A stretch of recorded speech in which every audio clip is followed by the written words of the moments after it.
Hi guys, welcome back to the channel, and if you're new, thanks for joining. Today I just want to give you an update as to what's going on with our Cornish cross now that it's 2 weeks since we purchased them.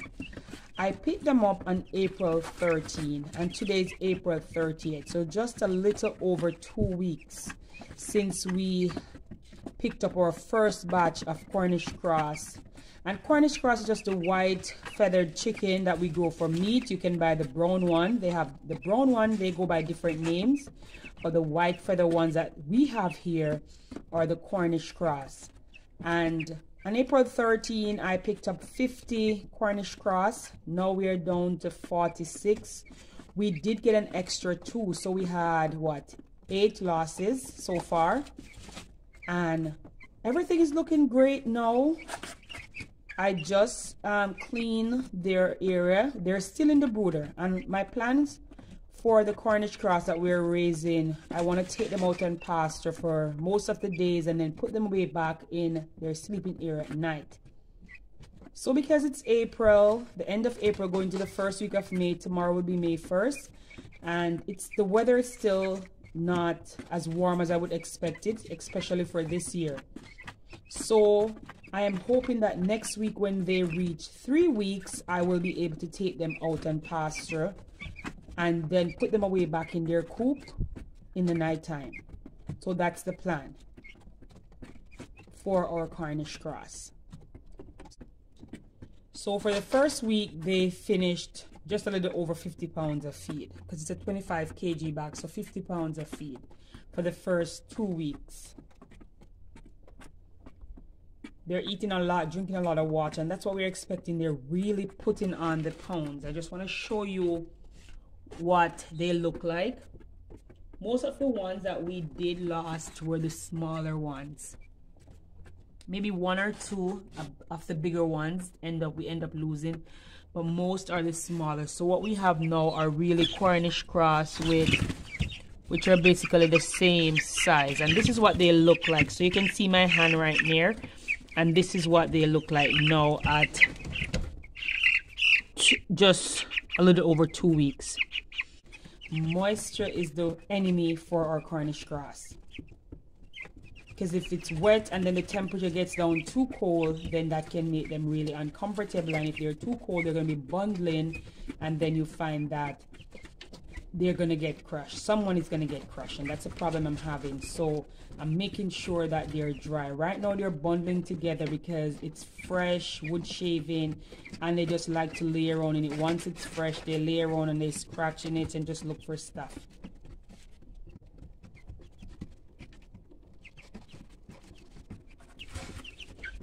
So as you can see, I'm still using my 2 brooder. That's my 2 heater.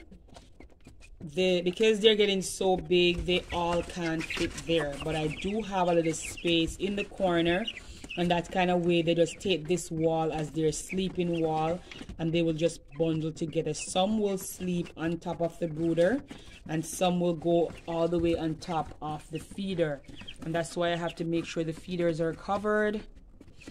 And that's why I even have that piece of wood right there to make sure that they can't go into the feeder. I did added that to the feeder. So right now I have 2 feeders. So for week 2, I added a second feeder. And the reason why I did go ahead and added a second feeder, I find that they were walking into the feeder on the other end. So, and then because they were going on it, I didn't want it to be unstable.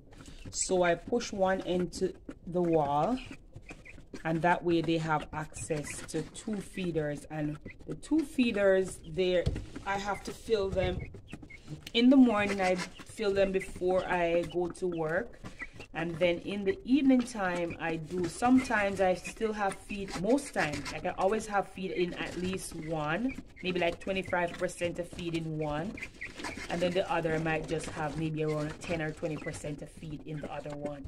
So they're not without feed, and that's what's happening in the morning. Sometime anywhere between 6 and 7, I'll come out here because they're in the garage, check their water to make sure they have water, and also to top up their feed. And then in the evening time after work, between, I want to say, when I check them between 4 and 5 o'clock, They still have feed, so I just top it up and that's it. So twice a day I make sure to just check on it, but it's never empty right now. So that's what they're eating. I still have their chicken nipple water. Let me show you what's going on. So they still have this 2-gallon chicken nipple water, and it has 4 nipples. I still use the chicken starter water, so they have access to 2 watering pan. This is a 2-gallon bucket, and they're finishing this. I do check on it like every evening. So I'll check. So when I fill it in the evening, then I won't. In the morning it's still fine, but then even then, at least once a day I would say I check to make sure there's enough water. Because the nipples are low and they're getting bigger, I make sure to kind of put it up all the way high. That way they still have access to all the water and they don't have to bend down too low to get their water. So that's what I've been doing with the water. Apart from that, they're doing well. They're eating a lot, putting on lots of weight, I would say. Come for the 3rd week, I want to, now they have light right throughout. When I originally started out, I was just leaving the garage light on for them, but I find that that wasn't enough light for them, because that kind of made them want to go sleep. And I really wanted them to have access to really lots of light for the first 3 weeks. That way they can eat, fatten up, get their feathers and everything. So right now I did go ahead and added light. Let me show you what's going on with the light that I added.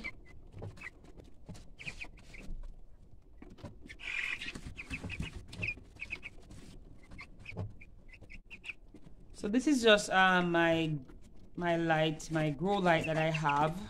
I did already have it affixed to this piece of wood here.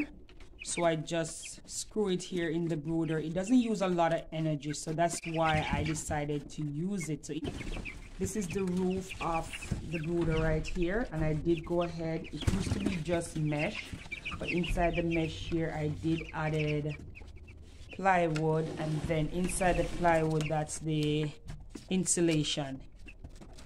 Just to make sure, you can see the insulation right there. Let me take it up so you can see it. It's right there. So I make sure that it's warm. It's staying warm. When we had the cold coming back, we had snow a couple days ago. I do have a portable heater that I did turn on during the day for them. I didn't want to leave it on just for safety reason in the nighttime.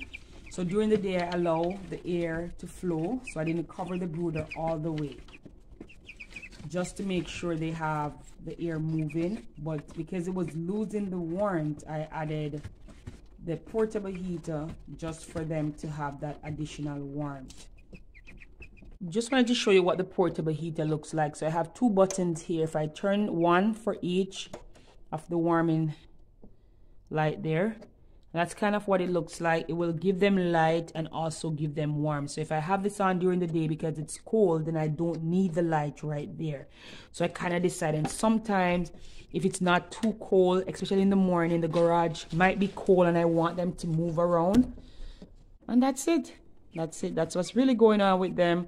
So I want to say thanks for watching. And if you haven't already subscribed to the channel, subscribe to the channel and let us grow food together. And if you are not able to grow food, just watch me and see how I am growing food and how we're trying to do what we can do to make a difference. All right? All the best.